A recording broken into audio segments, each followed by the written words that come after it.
Genius, welcome back to my channel so genius. हम discuss कर रहे थे इंड एएस 36 के इलस्ट्रेशन, जिसमें अब अपन करेंगे इलस्ट्रेशन नंबर 20। काफी टाइम से अपन थ्योरेटिकल क्वेश्चंस करते हैं, काफी ज्यादा बोर हो गया है, तो अब हम न्यूमेरिकल क्वेश्चन सॉल्व करेंगे। तो चलिए पहले से अच्छे से रीड करते हैं।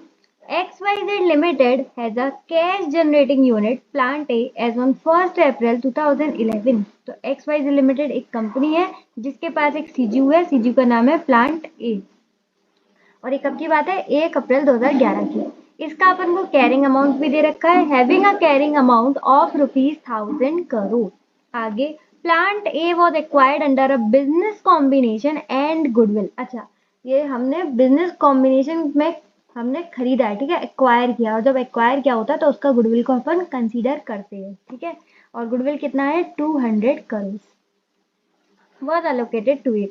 It is depreciated on a SLM, straight line basis के ऊपर हमें इसे डेप्रिशिएट करना है। Plant A has a useful life of 10 years with no residual value. Depreciation calculate करने के लिए रेजिडुअल वैल्यू कुछ नहीं है, लेकिन हाँ लाइफ आपको दे रखी है 10 साल। On 31st March 2012, Plant A has a recoverable amount of 600 crore. Plant A का हमें डायरेक्ट रिकवरेबल अमाउंट भी दे रखा है, तो कैरिंग अमाउंट भी दे रखा है, रिकवरेबल अमाउंट भी दे रखा है, यानी कि इम्पेयरमेंट लॉस आराम से कैलकुलेट हो जाएगा। क्वेश्चन की रिक्वायरमेंट है calculate the impairment loss of plant A. Plant A का इम्पेयरमेंट लॉस कैलकुलेट करना है, बहुत आसानी से हो जाएगा। Also determines its allocation as per Ind AS 36। Ind AS 36 के अकॉर्डिंग ये जो अपन ने इम्पेयरमेंट लॉस कैलकुलेट किया है उसका अपन को एलोकेशन भी दिखाना है कि किस तरीके से एलोकेट होगा, ये भी अपन कर देंगे। क्वेश्चन की दो रिक्वायरमेंट है। बस आपको यहाँ पर ध्यान देने वाली बात ये है कि अपन को जो रिकवरेबल अमाउंट दे रखा है ना, वो 31 मार्च 2012 का दे रखा है, लेकिन अपन को जो कैरिंग अमाउंट दे रखा है वो 1 अप्रैल 2011 का दे रखा है, ठीक है। तो पहले अपन कैरिंग अमाउंट को 31 मार्च 2012 पे ले जाएंगे, तब इम्पेयरमेंट लॉस निकालेंगे, ठीक है। बात थोड़ी बहुत समझ में आ रही होगी तो ठीक, नहीं तो जब अपन क्वेश्चन सॉल्व करेंगे तब आपको एकदम क्लैरिटी आ जाएगा।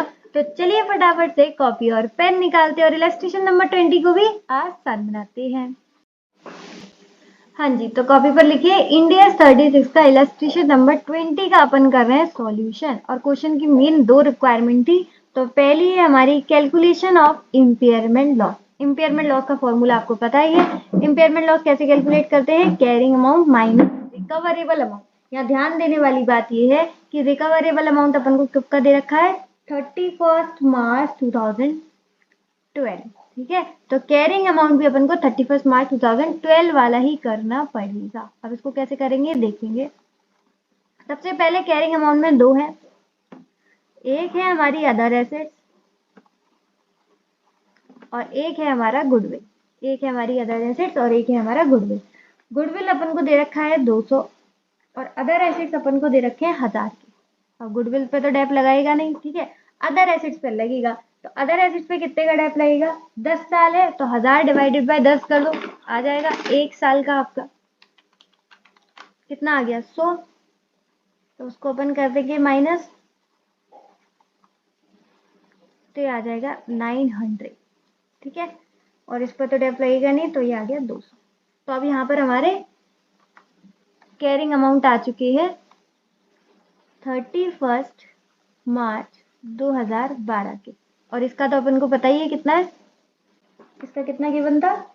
रिकवरेबल अमाउंट 600 करोड़, ठीक है। तो ये भी पता है और ये भी पता है अपन को।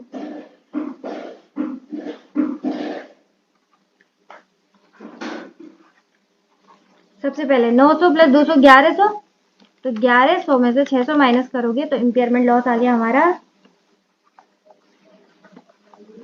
इम्पेयरमेंट लॉस आ गया हमारा 1100 माइनस 600 दैट इज 500 करोड़।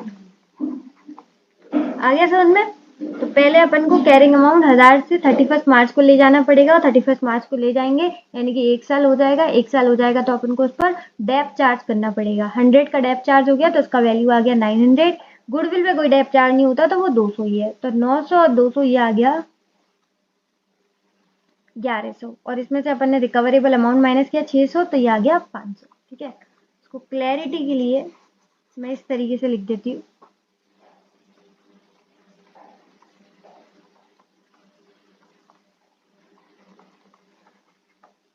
ठीक है, ये आ गया हमारा इम्पेयरमेंट लॉस।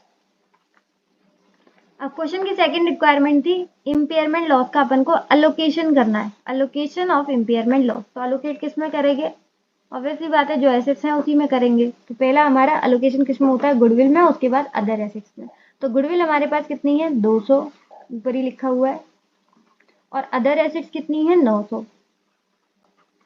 ठीक है, कैरिंग अमाउंट कब का है? 31 मार्च 2012 का।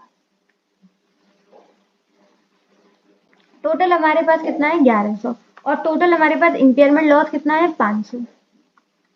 कैसे अलोकेट होगा? पहले गुडविल में अलोकेट होता है, तो पहले 200 इसमें अलोकेट हो जाएगा, बाकी का जो भी बचा है वो इसमें अलोकेट हो जाएगा, यानी कि 300। तो यहाँ पर जो गुडविल है वो तो बिल्कुल भी नहीं बची, लेकिन जो हमारे अदर एसेट्स है वो कितने बच गए? 9 में से 3 गए 6।